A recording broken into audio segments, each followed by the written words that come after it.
Hello my dear students, welcome to ETLN online পাঠ্যক্ৰম। মই ডলি দাসে তোমালোকলে লৈ আহিছো ক্লাস 8 সেবাৰ অনুজীৱ শত্ৰু আৰু মিত্ৰ। এতিয়া আমি অনুজীৱ শত্ৰু আৰু মিত্ৰ কোৱাৰ আগত আমি জানিব লাগিব অনুজীৱ মানেনো কি। হয়তো তোমালোক সকলোৱে জ্ঞাত যে আমাৰ চাৰিওফালে কিছুমান এনেকুৱা আমাৰ জীৱ আছে যাক আমি কি কৰিব নোৱাৰো, খালি চকুৰে মনিব নোৱাৰো। যিবিলাক জীৱক আমি খালি চকুৰে মনিব নোৱাৰো, যাক চাবৰ কাৰণে আমি কিবা কি কৰিবলগীয়া হয়, স্পেশাল টাইপ মানে বিশেষ ধৰণৰ কিবা যন্ত্ৰ ব্যৱহাৰ কৰিবলগীয়া হয়, সেই অনুজীৱ সেইখিনিয়ে হৈছে আমাৰ কি অনুজীৱ। এতিয়া সেই আমাৰ বিশেষ প্ৰকাৰৰ যন্ত্ৰটোৰ নাম তোমালোকে হয়তো সকলোৱে জানা, সেইটো হৈছে অনুবীক্ষণ যন্ত্ৰ। মানে খালি চকুৰে মনিব নোৱাৰা কিন্তু অনুবীক্ষণ যন্ত্ৰ বা আতচি কাচৰ সহায়ত চাব পৰা জীৱসমূহকে আমি কি বুলি কৈছো, অনুজীৱ বুলি কৈছো। এতিয়া এই যে আতচি কাচ, তোমালোকে সকলোৱে ম্যাগনিফাইং গ্লাছৰ কথা জানা নহয় জানো? প্ৰায় জ্যামিতি বক্স বিলাকৰ লগত এখন এখন ম্যাগনিফাইং গ্লাছ প্ৰায় আহা দেখা যায়। তাৰ সহায়তো আমি কিছুমান জীৱ কি কৰিব পাৰো, চাব পাৰো। কিন্তু খালি চকুৰে মনিব নোৱাৰা সকলোবোৰ জীৱয়ে কিন্তু অনুজীৱ নহয়। অনুজীৱকো আমি কি কৰিব পাৰো, বিভিন্ন প্ৰকাৰত কি কৰিব পাৰো, ভাগ কৰিব পাৰো। কিন্তু তাৰ আগত তোমালোকে ঘৰত দেখা এটা ঘটনা, এটা আমি তোমালোকে সকলোৱে ব্ৰেড খোৱা পাউৰুটি নহয় জানো? পাউৰুটি যদি কিছুদিন কি কৰি থোৱা হয়, সেমেকা ঠাইত থৈ দিয়া হয়। ধৰা আনিলে, খালা, খোৱাৰ পাছত 2-3 টুকুৰা মান বাচি গল। বাচি যোৱা পাউৰুটিখিনি যদি আমি বায়ুত থৈ দিওঁ বা সেমেকা হবলৈ যদি থৈ দিওঁ, 2 বা 3 দিন থোৱাৰ পাছত তাত কিছুমান পাউডাৰ লাইক কলা কলা কিছুমান কি দেখিবলৈ পোৱা যায়, গঠন দেখিবলৈ পোৱা যায়। সেই যে কলা কলা পাউডাৰৰ লেখীয়া যিটো গঠন, সেইটো অইন একো নহয়, সেয়া হৈছে এক প্ৰকাৰৰ অনুজীৱ। কাৰণ যিহেতু আমি সকলোৱে দেখি আছো, সেইকাৰণে আমাৰ কবলৈ বস্তুটো কি হৈছে, সুবিধা হৈছে। তাৰ উপৰিও তোমালোকে যদি পুখুৰীৰ পানী অলপ আনি পেলাই তাক কি কৰা, যদি অনুবীক্ষণ যন্ত্ৰৰ সহায়ত নিৰীক্ষণ কৰা, তেতিয়াও তোমালোকে দেখিবলৈ পাবা তাত কিছুমান জীৱই কি কৰি আছে, লৰচৰ কৰি আছে। কিন্তু সেই জীৱসমূহ কিন্তু আমি কি কৰিব পৰা নাই, পানীখিনি চাউনতে কি কৰিব পৰা নাই, মনিব পৰা নাই। তাৰ উপৰিও পথাৰৰ যদি মাটি আনি পেলাই অলপমান পানীত মিহলি কৰি সেই পানীখিনিৰ মিশ্ৰণটো যদি অনুবীক্ষণ যন্ত্ৰৰ সহায়ত নিৰীক্ষণ কৰা হয়, তেতিয়াও কিন্তু তোমালোকে কি দেখিবলৈ পাবা, কিছুমান লৰচৰ কৰি থকা জীৱ দেখিবলৈ পাবা। সেয়া অইন একো নহয়, সেয়া কিছুমান কি হব পাৰে, অনুজীৱ হব পাৰে। মুঠতে এটা কথা ক্লিয়াৰ যে অনুজীৱ বুলি কওঁতে কি হয়, খালি চকুৰে মনিব নোৱাৰা কিন্তু বিশেষ যন্ত্ৰ অনুবীক্ষণ যন্ত্ৰ বা আতচি কাচৰ সহায়ত মনিব পৰা জীৱসমূহকে আমি কি বুলি কৈছো, অনুজীৱ। কিন্তু অনুবীক্ষণ যন্ত্ৰত দেখা সকলোবোৰ জীৱই কিন্তু অনুজীৱ হব নোৱাৰে। অনুজীৱৰ কিছুমান কি আছে, প্ৰকাৰ আছে। আহাচোন আমাৰ কিতাপখনতনো কি দিছে অকমান আগবাঢ়ো। প্ৰথমতে তোমালোকক দিয়া হৈ আছে যে আমাৰ এই পাউৰুটিৰ কথাটো যে মই কৈছিলো অলপ আগত, যে পাউৰুটিৰ টুকুৰা এটা যদি তোমালোকে সেমেকা ঠাইত 2 পৰা 3 দিনলৈ থৈ দিয়া, তেতিয়াহলে তাত তোমালোকে কি দেখিবলৈ পাবা, কিছুমান ছাই লেখীয়া পাউডাৰ লাইক কিছুমান কি অৰ্গানিজম জীৱ, যাক আমি কি বুলি কৈছো, ভেঁকুৰ। আৰু সেই ভেঁকুৰ বিধৰ নাম হৈছে ৰাইজোপাছ। কি বা নামটো হৈছে কি আমাৰ ৰাইজোপাছ। মই তোমালোকক নামটো কিহত লিখিছো, ইংৰাজীত লিখিছো। কিয় লিখিছো, কাৰণ ৰাইজোপাছ এটা ইংৰাজীৰ শব্দ আৰু অসমীয়াত লিখিলেও সি ৰাইজোপাছ আৰু ইংৰাজীত লিখিলেও ৰাইজোপাছ। সেইকাৰণে মই কেনেকে দেখাই দিছো, তোমালোকক ৰাইজোপাছ বুলি ইংৰাজীত লিখাই দিছো। ঠিক আছে? সেই পাউৰুটিত সৃষ্টি হোৱা সেই ভেঁকুৰ বিধৰ নাম কি, ৰাইজোপাছ। তাৰপিছত চোৱা দেই, তোমালোকক কি দিয়া হৈছে,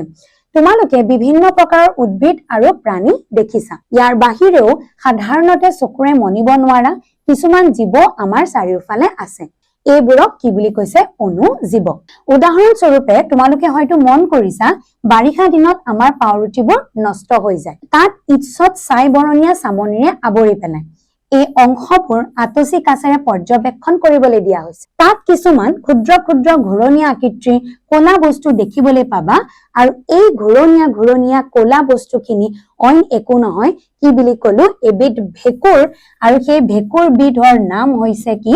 ৰাইজোপাছ। ঠিক আছে তাৰ পাছত তোমালোকক এটা ক্ৰিয়াকলাপ দিয়া হৈ আছে এই মই অলপ আগত যে কোনো পথাৰৰ অলপমান মাটি আনি যদি তাক ঘুলি তাৰ এটা যদি এট্ৰুপ বা এটুপাল যদি আমি অনুবীক্ষণ যন্ত্ৰত নিৰীক্ষণ কৰো তেতিয়া হলে তাত আমি কিছুমান লৰচৰ কৰি থকা জীৱ দেখিবলৈ পাম তাৰ উপৰিও যদি আমি আকৌ কি কৰো পুখুৰীৰ পানী অলপো আনি পেলাই যদি আমি নিৰীক্ষণ কৰো অনুবীক্ষণ যন্ত্ৰত তেতিয়াও আমি কি দেখিবলৈ পাম কিছুমান লৰচৰ কৰি থকা জীৱ আমি কি কৰিবলৈ পাম দেখিবলৈ পাম তো হেয়া সকলোবোৰ আমাৰ কি নহব পাৰে বুলি কৈছো হেয়া সকলোবোৰ আমাৰ অনুজীৱ নহব পাৰে কিন্তু বেছি ভাগে আমাৰ কি হয় অনুজীৱ এতিয়া অনুজীৱ আমি কি কৰিব পাৰো চাৰিটা ভাগত ভগাব পাৰো কি কৈছো যে আমি অনুজীৱ কি কৰিব পাৰো বুলি কৈছো যে চাৰিটা ভাগত কি কৰিব পাৰো ভগাব পাৰো সৰি চাৰিটা ভাগত আমি কি কৰিব পাৰো ভগাব পাৰো তো এই চাৰিটা ভাগনো কি অনুজীৱৰ প্ৰকাৰ অনুজীৱৰ প্ৰকাৰক আমি কি কৰিব পাৰো চাৰিটা ভাগত ভাগ কৰিব পাৰো এক নম্বৰ হৈছে কোন আমাৰ বেক্টেৰিয়া এক নম্বৰ কাৰ কথা কলো আমি বেক্টেৰিয়া দুই নম্বৰ আমি কাৰ কথা কলো ভেকুৰ অলপ আগত কোৱা পাউৰুটিত যে সৃষ্টি হৈছে হেতু এটা কি অনুজীৱ নাম কি ভেকুৰ তাৰ পাছত আৰু এটা কি আহিল আমাৰ প্ৰটোজোৱা বা আদ্য প্ৰাণী প্ৰটোজোৱা বা কি বুলি কৈছো আদ্য প্ৰাণী আৰু 4 নম্বৰত আহিলে কেটবোৰ খেলাই সকলোবোৰ খেলাই নহয় কিছুমান খেলাই আমাৰ কিহত পৰে বুলি কৈছে অনুজীৱত পৰে মুঠতে অনুজীৱক আমি কি কৰিব পাৰো চাৰিটা ভাগত ভাগ কৰিব পাৰো সেই ভাগ কেইটা হৈছে বেক্টেৰিয়া ভেকুৰ প্ৰটোজোৱা বা আদ্য প্ৰাণী আৰু কেটবোৰ খেলাই এতিয়া এই চাৰিটা ভাগত আমি জানিব লাগিব যে সিহঁতৰ চাৰিত্ৰিক বৈশিষ্ট্যসমূহনো কেনে ধৰণৰ আমি যে কৈছো বেক্টেৰিয়া যে তোমালোকে হয়তো সদ্যহতে বেক্টেৰিয়াৰ কথা শুনি আছা বেক্টেৰিয়া আমি কৈয়ে থাকো কিন্তু সেই বেক্টেৰিয়াবোৰনো কেনেকুৱা সেই বেক্টেৰিয়া বিলাকৰ গঠননো কেনেকুৱা তাৰ কথা আমি এতিয়া কি কৰিম সবিশেষ আলোচনা কৰিম এতিয়া চাবা বেক্টেৰিয়া বুলি কওঁতে প্ৰথম কথাটো আহিব বেক্টেৰিয়া সমূহ এক কোষী প্ৰকোষ কেন্দ্ৰীয় জীৱ এতিয়া তোমালোকে মোক কোৱাচোন তোমালোকে জানানে এক কোষী জীৱ আৰু বহুকোষী জীৱ কাক বোলে হয়তো তোমালোকে আগৰ শ্ৰেণীত তাৰ বিষয়ে পঢ়ি আহিছা এতিয়া তোমালোকে মোক ক'ব লাগে যে এক কোষী জীৱ বা বহুকোষী জীৱ বুলিলেনো আমি কি বুজো সদ্যহতে এক কোষী মই লিখি দিছো তোমালোকক কি বুলি লিখিছো এক কোষী এক শব্দটোৱে কি বুজাইছে এটা কোষী মানে কোষ যদি জীৱৰ দেহ এটা মাত্ৰ কোষেৰে গঠিত হয় কি কৈছো যে যদি কোনো জীৱৰ দেহ এটা মাত্ৰ কোষেৰে গঠিত হয় তেতিয়া তাক আমি কি বুলি কওঁ এক কোষী জীৱ বুলি কওঁ বুজি পাইছো বহুকোষী তেতিয়াহলে কি হ'ব হয়তো তোমালোকে এতিয়া অনুমান কৰিবই পাৰিছা বহু কোষী মানে কি বহুত আছে এটাতকৈ যদি বেছি কোষেৰে গঠিত হয় কোনো জীৱৰ দেহ তেতিয়া তাক আমি কি বুলি ক'ব পাৰো বহুকোষী জীৱ বুলি ক'ব পাৰো তো মোৰ কথাটো হ'ল যে এক কোষী আৰু বহুকোষী যদি তোমালোকক পাৰ্থক্য সোধে বা এক কোষী জীৱ বা বহুকোষী জীৱ বুলিলে কি বুজা তো তেতিয়া তোমালোকে কি ক'বা প্ৰথম কথাটো হ'ল যে এটা কোষেৰে গঠিত জীৱসমূহক আমি কি বুলি কৈছো এক কোষী জীৱ দ্বিতীয় কথাটো হ'ল এটাতকৈ অধিক কোষেৰে গঠিত জীৱসমূহক আমি কি বুলি কৈছো বহুকোষী জীৱ বুলি কওঁ ক্লিয়াৰ বুজি পাইছো এতিয়া কথাটো হ'ল মই কলো যে বেক্টেৰিয়া সমূহ এক কোষী প্ৰকোষ কেন্দ্ৰীয় জীৱ এটা আৰু এটা শব্দ আহিল প্ৰকোষ কেন্দ্ৰীয় এটা প্ৰকোষ কেন্দ্ৰীয় কোষ আৰু সংকোষ কেন্দ্ৰীয় কোষ কোষ হৈছে জীৱদেহৰ মৌলিক একক মানে জীৱৰ দেহটো গঠন হবৰ কাৰণে যিখিনি মৌলিক উপাদান লাগে তাত কোষ হৈছে একমাত্ৰ সেই কাৰণে কোষক জীৱদেহৰ গঠনৰ মৌলিক একক বুলি কোৱা হয় কোষসমূহ সাধাৰণতে এতিয়া আমি এটা কলো এক কোষী আৰু বহুকোষীত ভাগ কৰিছো কাৰ ওপৰত নিৰ্ভৰ কৰি তাত থকা কোষৰ সংখ্যাৰ ওপৰত নিৰ্ভৰ কৰি কি কৈছো যে কোষৰ সংখ্যাৰ ওপৰত নিৰ্ভৰ কৰি আমাৰ যিটো কোষ আছে কোষক আমি প্ৰথমতে দুটা ভাগত ভাগ কৰিছো এক কোষী আৰু বহুকোষী সেইটো আমি ইতিমধ্যে আলোচনা কৰিছো এটা কোষ থাকিলে এক কোষী এটাতকৈ অধিক কোষ থাকিলে বহুকোষী তাৰ পাছত কৈছো যে প্ৰকোষ কেন্দ্ৰীয় আৰু সংকোষ কেন্দ্ৰীয় কিহৰ ওপৰত ভিত্তি কৰি নিউক্লিয়াছ মানে কোষ কেন্দ্ৰ আৰু তাত থকা কোষ অংগাণুৰ ওপৰত ভিত্তি কৰি কোষক আকৌ দুটা প্ৰকাৰত ভাগ কৰিব পাৰি প্ৰকোষ কেন্দ্ৰীয় কোষ আৰু সংকোষ কেন্দ্ৰীয় কোষ কি কৈছো চাবা দেই এইখিনিতে চাবা কি কৈছো যে কিহৰ ওপৰত ভিত্তি কৰি কোষৰ সংখ্যাৰ ওপৰত ভিত্তি কৰি কোষৰ সংখ্যাৰ ওপৰত ভিত্তি কৰি কোষক আমি দুটা প্ৰকাৰত ভাগ কৰিছো কি এক কোষী আৰু কি বহু কোষী হল আকৌ কি কৈছো যে কোষত থকা কোষ কেন্দ্ৰ কি কথা কৈছো কোষত থকা কোষ কেন্দ্ৰ আৰু কোষ অংগাণুৰ ওপৰত ভিত্তি কৰি কোষ অংগাণুৰ ওপৰত ভিত্তি কৰি কোষক আকৌ মই কি কৰিছো দুটা প্ৰকাৰত ভাগ কৰিছো কি প্ৰকোষ কেন্দ্ৰীয় কোষ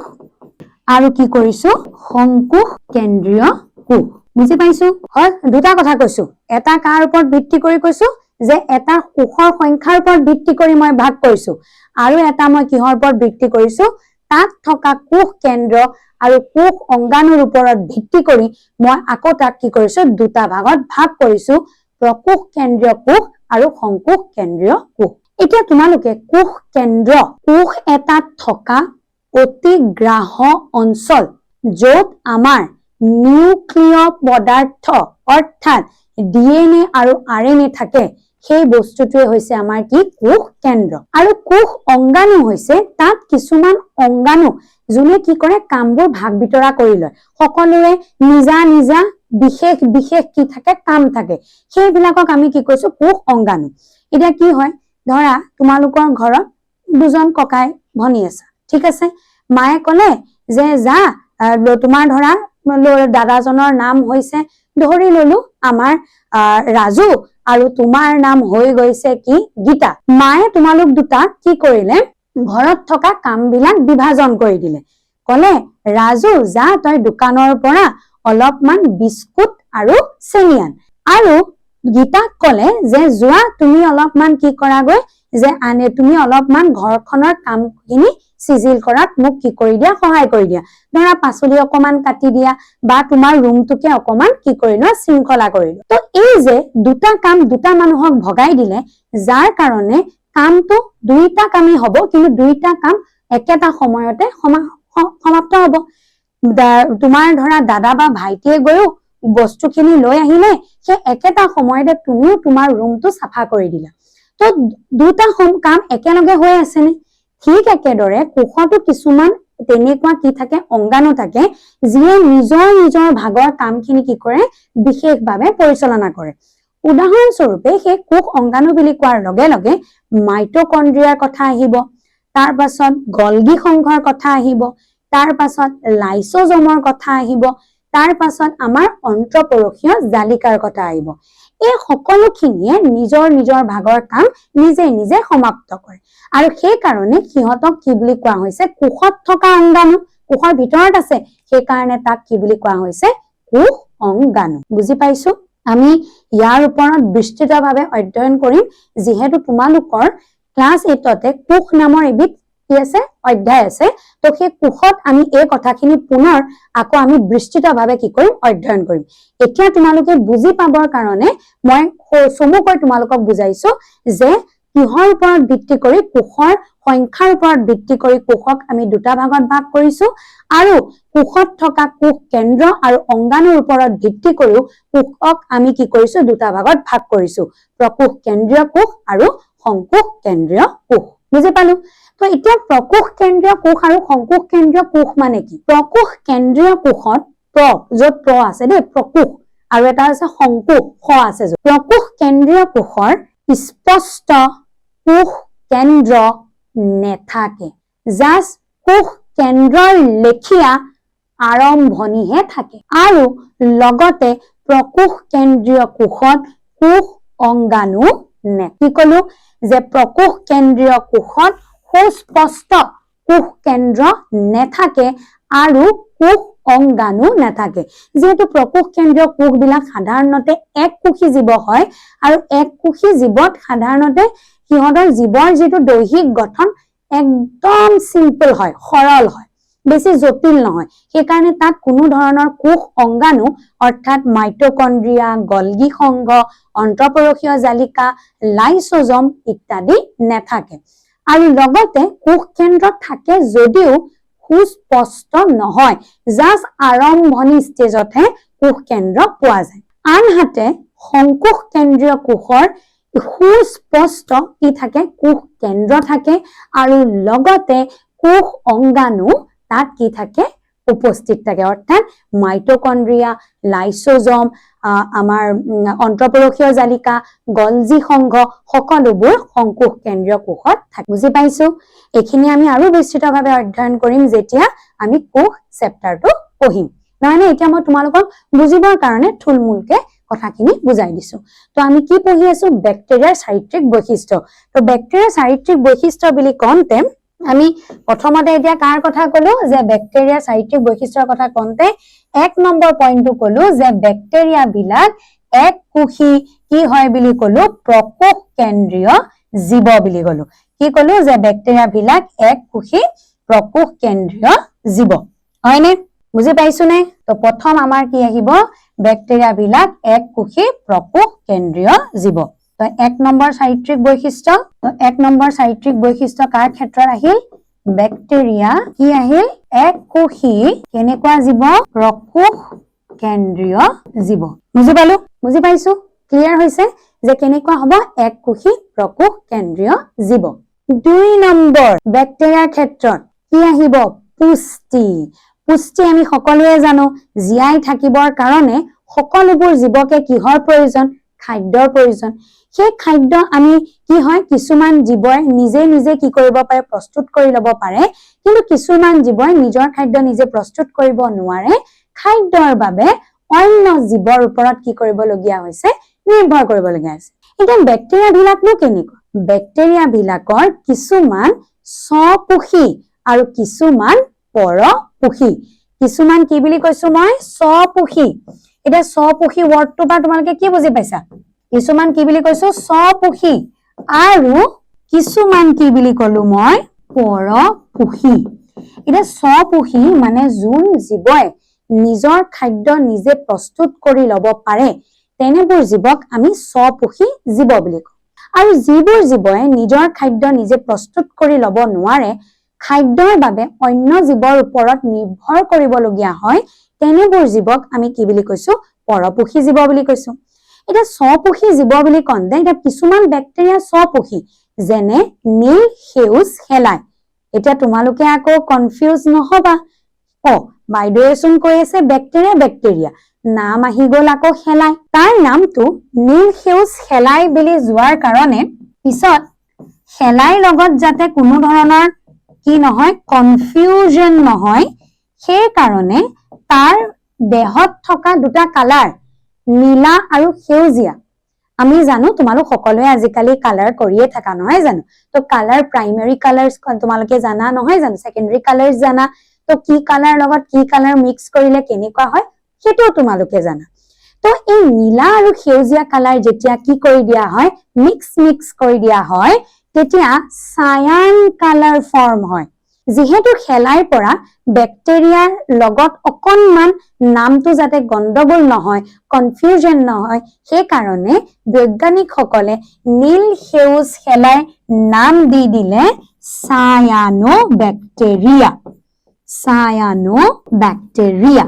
ওকে ক্লিয়াৰ তো নীল সেউজ শেলাইক আমি সায়ানোব্যাকটেৰিয়া বুলিও জানো এই যিখিনি সেউজ আছে মানে কি সেউজ আছে মানে সালোক সংশ্লেষণ কৰিব পাৰিব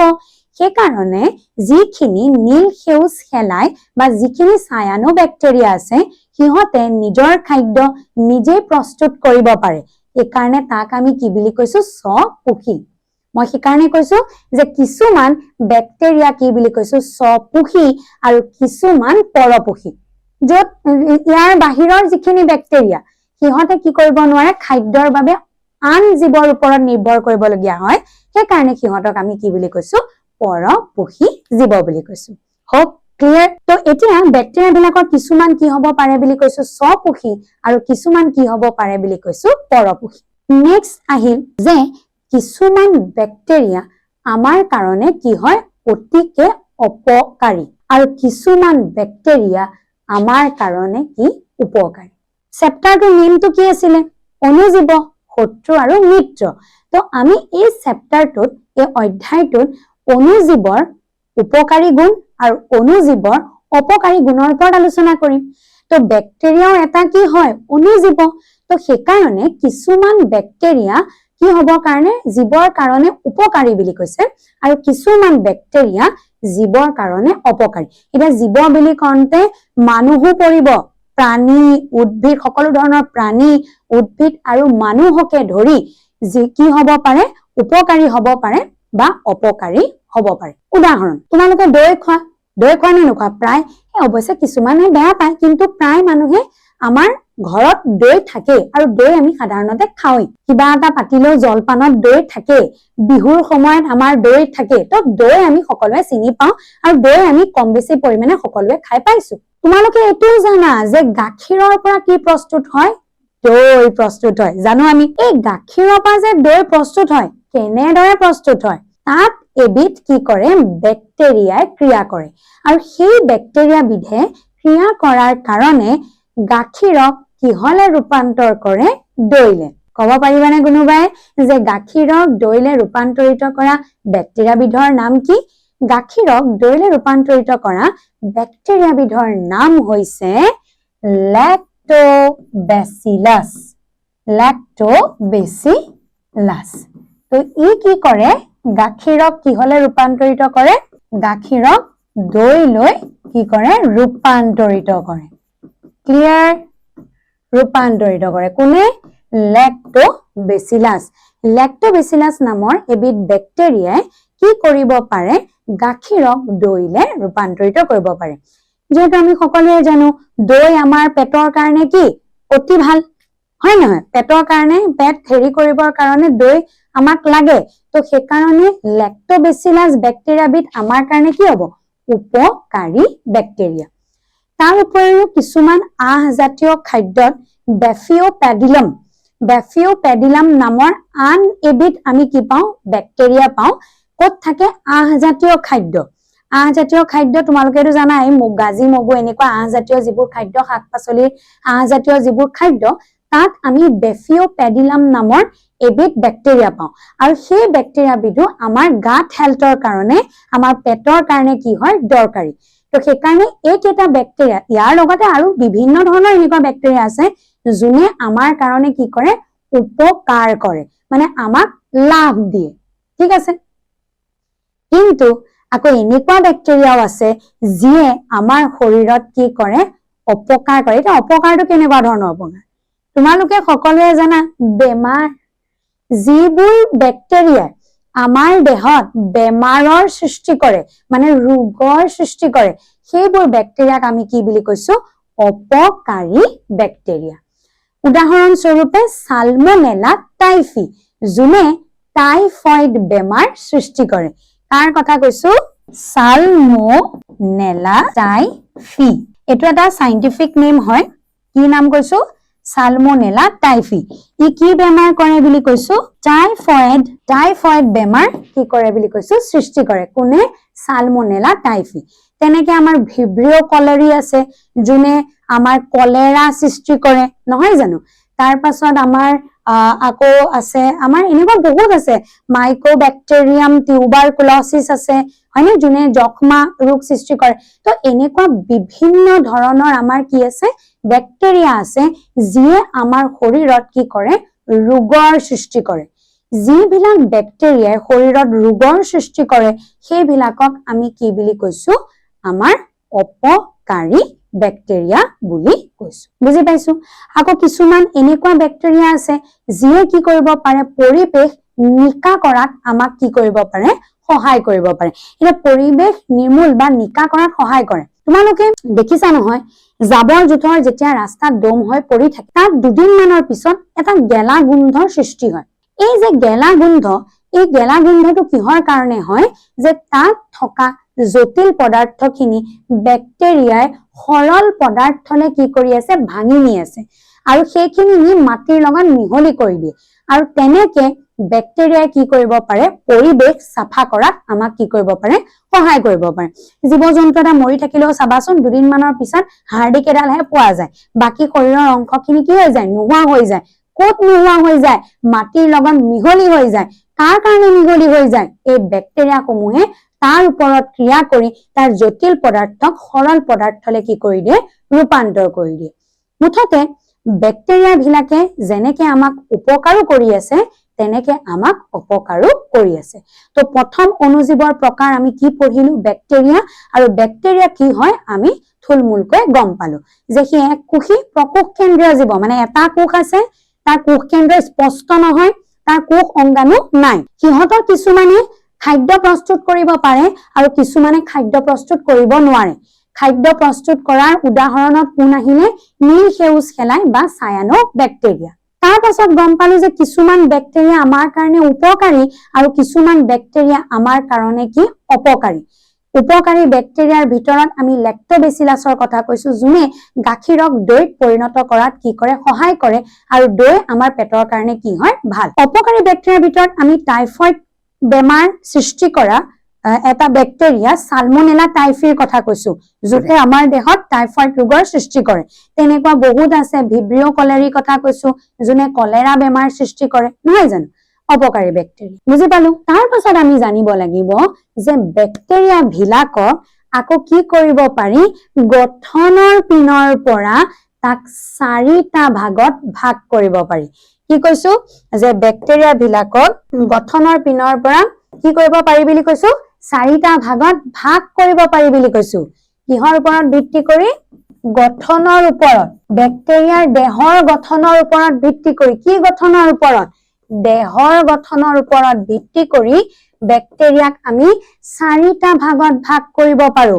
ঘূৰণীয়া বা গোলাকাৰ দণ্ড আকাৰ কমা আকাৰ আৰু সৰ্পিল আকাৰ কি বুলি কলো ঘূৰণীয়া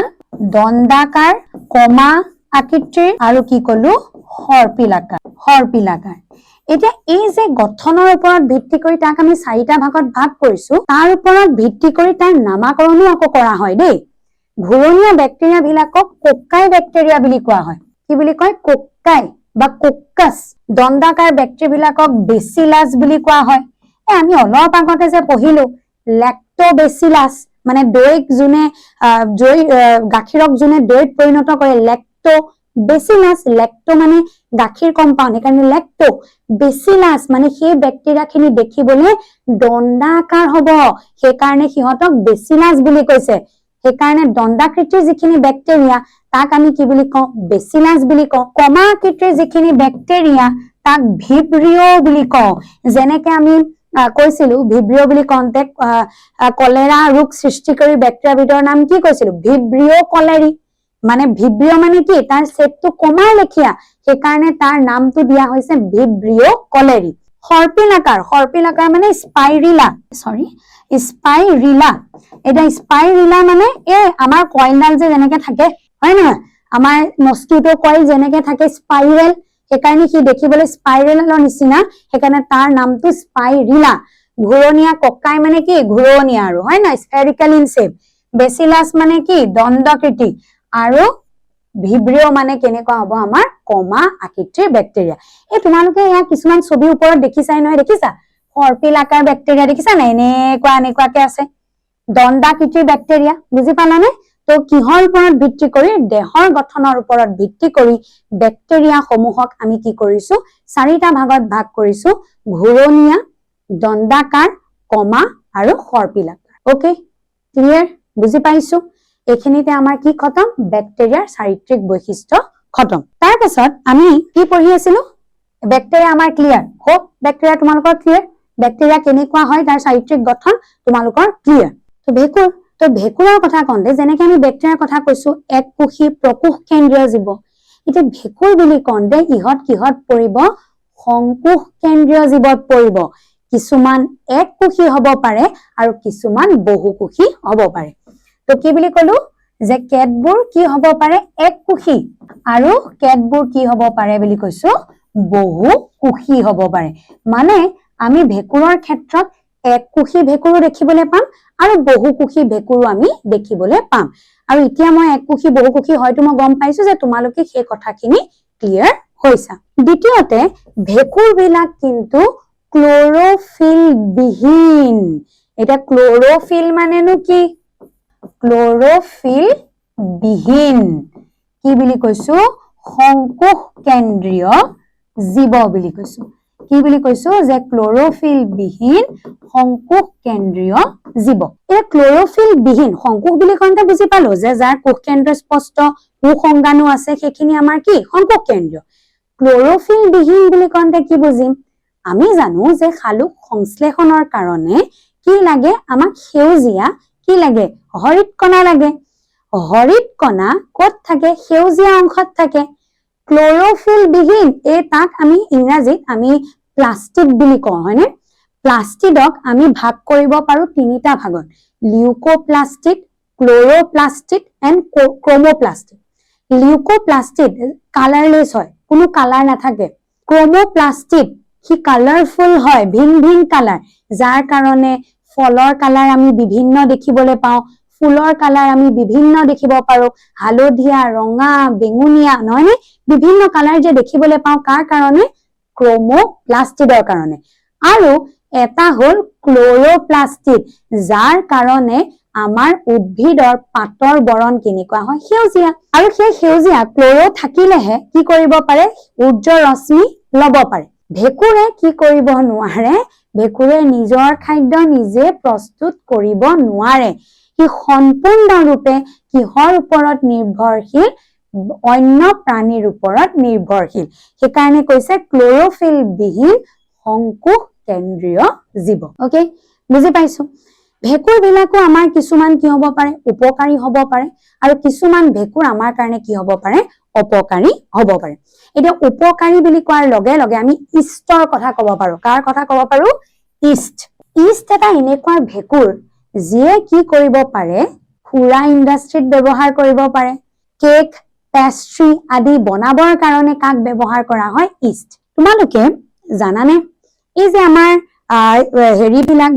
পাউৰুটি বিলাকৰ মাছ ভাগ অলপমান জালি লেখিয়া হয় হয়নে আমাৰ পাউৰুটিখন এনেকুৱা যদি হয় মাছ ভাগ এনেকুৱা ফুটা ফুটা ফুটা ফুটা এনেকুৱা ফুটা ফুটা ফুটা ফুটা এনেকুৱা জালি লেখিয়া হয় আৰু সিহঁত কি হয় স্পঞ্জি হয় মানে খুব কোমল হয় কিহৰ কাৰণে ইষ্টৰ কাৰণে যেতিয়া কোনো ময়দা নাইবা মণ্ড প্ৰিপেয়াৰ কৰোঁতে আটাত ইষ্ট ব্যৱহাৰ কৰি মণ্ডটো বা ডৌটো বনোৱা হয় তেতিয়া তাক অলপ সময়ৰ কাৰণে যদি ৰেষ্টত ৰাখি দিয়া হয় যদি মণ্ডটো প্ৰথমতে ইমান কোন আছিলে তাৰ পাছত ইষ্ট দিয়াৰ কাৰণে মণ্ডটো ফুলি কিমান হৈ যায় কিয় কাৰণ ইষ্টে তাত কি কৰে কিন্নন প্ৰক্ৰিয়া কৰে কিন্নন কি হয় কিন্নন হৈছে এবিধ এনেকুৱা জৈৱ ৰাসায়নিক প্ৰক্ৰিয়া য'ত জটিল বস্তু সৰল পদাৰ্থলে কি কৰা হয় ৰূপান্তৰিত কৰা হয় সাধাৰণতে শৰ্কৰা বা চেনি জাতীয় বস্তু সৰল পদাৰ্থলে কি কৰা হয় ৰূপান্তৰিত কৰা ৰাসায়নিক প্ৰক্ৰিয়াবিধৰ নামেই হৈছে কি কিন্নন কি কৈছো যে এটা জৈৱ ৰাসায়নিক প্ৰক্ৰিয়া জৈৱ জীৱৰ ভিতৰত হৈছে জীৱৰ দ্বাৰা হৈছে ৰাসায়নিক কেমিক্যাল ৰিয়েকশন আমি গম পাইছো ৰাসায়নিক প্ৰক্ৰিয়া য'ত জটিল পদাৰ্থ সৰল পদাৰ্থলে কি কৰা হয় ৰূপান্তৰিত কৰা হয় যাক আমি কি বুলি কৈছো কিন্নন আৰু ইষ্টে কিন্নন প্ৰক্ৰিয়াৰ জৰিয়তে কাৰ্বন ডাই অক্সাইড উৎপন্ন কৰাৰ কাৰণে কি হ'ব পাৰে এই যে মাজত যিখিনি আমাৰ ফুটা ফুটা জালি লেখিয়া যিখিনি দেখো কিহৰ কাৰণে হয় কাৰ্বন ডাই অক্সাইড গেছ প্ৰস্তুত হোৱাৰ কাৰণে হয় তাৰ উপৰিও কি উৎপন্ন হ'ব পাৰে ইথানল বা এলকহল উৎপন্ন হয় সেই কাৰণে ইষ্টক খুৰা বনাবৰ কাৰণেও কি কৰা হয় ব্যৱহাৰ কৰা হয় তাৰ উপৰিও বেকিং ইণ্ডাষ্ট্ৰি কেক পেষ্ট্ৰি পাউৰুটি আদি প্ৰস্তুত কৰোঁতে আমি কি ব্যৱহাৰ কৰো ইষ্ট ব্যৱহাৰ কৰো আকৌ ভেকুৰে কি কৰিব পাৰে আমাক অপকাৰো কৰিব পাৰে উদাহৰণ স্বৰূপে আমি পাউৰুটিত সৃষ্টি হোৱা ৰাইজোপাছৰ কথা পঢ়িছিলো মনত আছেনে কোলা কোলা ছাই লেখিয়া যিখিনি পদাৰ্থ হি আমাৰ দেহৰ ভিতৰত যদি কেনেবাকে গ'ল হি আমাৰ কি কৰিব পাৰে বেমাৰ সৃষ্টি কৰিব পাৰে তো সেই কাৰণে ভেকুৰো এটা এনেকুৱা অনুজীৱ যি আমাৰ কাৰণে উপকাৰীও হ'ব পাৰে আৰু আমাৰ কাৰণে অপকাৰীও হ'ব পাৰে হোপ এইখিনিলৈকে তোমালোকৰ ক্লিয়াৰ হৈছে আমি এতিয়া বৰ্তমান অণুজীৱ কি হয়, অণুজীৱ কেনেকুৱা ধৰণৰ হ'ব পাৰে, অণুজীৱৰ প্ৰকাৰ কি কি তাৰ ওপৰত আমি আলোচনা কৰি আমি আজি দুটা প্ৰকাৰৰ ওপৰত আলোচনা কৰিলো, এটা ব্যাকটেৰিয়া আৰু এটা কি ভেঁকুৰ। হয়তো তোমালোকে এইখিনি বুজি পাইছা, আৰু যদি কিবা বুজিব লগা থাকে তেতিয়া ডাইৰেক্ট আমাৰ লগত কন্টেক্ট কৰিবা আৰু তোমালোকক আমি কথাখিনি আৰু বিস্তৃতভাৱে বুজাবৰ কাৰণে চেষ্টা কৰিম। আজিলৈ আহিছো, বাই বাই।